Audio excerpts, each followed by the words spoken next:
जब बात होती है दुनिया की सबसे आइकॉनिक, सबसे पावरफुल सुपर कार्स की, तो बस एक ही नाम दिमाग में आता है ना? आज हम उसी नाम की कहानी में उतरने वाले हैं। एक ऐसी कहानी जो जुनून, रफ्तार और स्टाइल से भरी हुई है। जरा सोचिए, एक ऐसी कार के बारे में जो सिर्फ एक मशीन नहीं बल्कि एक सपना हो, एक स्टेटस सिंबल। वो कौन सी कार है जिसने दशकों से ऑटोमोबाइल की दुनिया पर राज किया है? हाँ, बिल्कुल सही, फेरारी। ये नाम ही काफी है, इसमें पूरी एक विरासत है। तो चलिए शुरू करते हैं ये शानदार कहानी ठीक इसके दिल से, इसे बनाने वाले के जुनून से।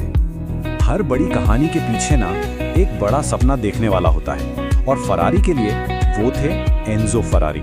उनका जो जुनून था वही इस ब्रांड की असली नींव है। तो ये सब शुरू हुआ 1898 में एनजो फरारी के जन्म के साथ। उनका सपना हमेशा से ही रेसिंग था। 1920s तक आते आते वो अल्फा रोमियो के लिए ड्राइव कर रहे थे, लेकिन उनके इरादे कहीं ज्यादा बड़े थे। और फिर 1929 में उन्होंने अपनी खुद की रेसिंग टीम खड़ी कर दी, स्कूडेरिया फरारी। इसका मतलब होता है फरारी स्टेबल।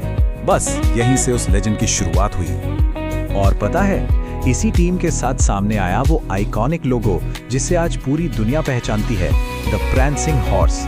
ये सिर्फ एक निशान नहीं था, ये जीत और जुनून का सिंबल बन गया। लेकिन एनजो का सपना सिर्फ रेस ट्रैक तक ही नहीं था। वो कुछ ऐसा बनाना चाहते थे जो रेस ट्रैक की उस फील को, उस स्पिरिट को सड़क पर ले आए। और यहीं कहानी में एक बहुत बड़ा मोड़ आया। 1947 में एनजो फेरारी ने फैसला किया कि वो अब सिर्फ रेस नहीं करेंगे बल्कि अपनी खुद की कारें बनाएंगे। पर मजे की बात यह है कि उनका असली मकसद रोड कार्स बेचना था ही नहीं। ये खूबसूरत गाड़ियां तो बस एक जरिया थी उनके पहले प्यार, उनकी रेसिंग टीम को फंड करने का। और उनकी पहली कार 125S उसने आते ही मार्केट में तहलका मचा दिया। कैसे? सिर्फ एक शब्द से, V12। उस जमाने में V12 इंजन रेस ट्रैक की जान हुआ करते थे, और इसे एक रोड कार में डालकर एनजो ने एक बात बिल्कुल साफ कर दी कि हर फरारी के दिल में एक रेसिंग कार की ही आत्मा धड़केगी। तो सड़क पर तो पहचान बन गई। इसके बाद फरारी ने रेसिंग की दुनिया पर अपना दबदबा बनाया, और खास तौर पर फॉर्मूला 1 में। ये कोई दावा नहीं है, ये फैक्ट है। फरारी F1 के इतिहास की सबसे कामयाब टीम है। इतनी चैंपियनशिप जीती है कि गिनती मुश्किल हो जाए। वो इस खेल का एक ऐसा हिस्सा बन गई है जो रेसिंग में बेस्ट होने की अपनी जिद को बार बार साबित करती है। और जब F1 में फरारी के दबदबे की बात हो तो एक नाम सबसे ऊपर आता है, माइकल शूमाकर। उनके टाइम में स्कूडेरिया फरारी ने सचमुच पूरी F1 दुनिया पर राज किया। वो एक ऐसा गोल्डन पीरियड था जिसे आज भी याद किया जाता है।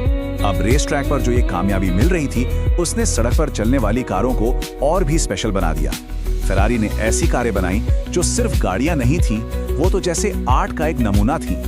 जरा नाम सुनिए, 250 GTO, टेस्टारोसा, F40, एनजो, ला फेरारी और आज की SF90 स्ट्राडाले।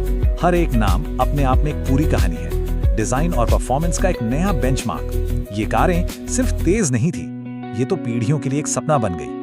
तो ठीक है, इतिहास तो बहुत शानदार रहा है, लेकिन सवाल यह है कि आज फरारी कहाँ है और आने वाले कल में कहाँ जा रही है। देखिए, आज फरारी सिर्फ एक कार कंपनी से बहुत आगे निकल चुकी है। ये लग्जरी, पीक परफॉर्मेंस और उस बेजोड़ इटालियन डिजाइन का एक कल्चरल सिंबल है।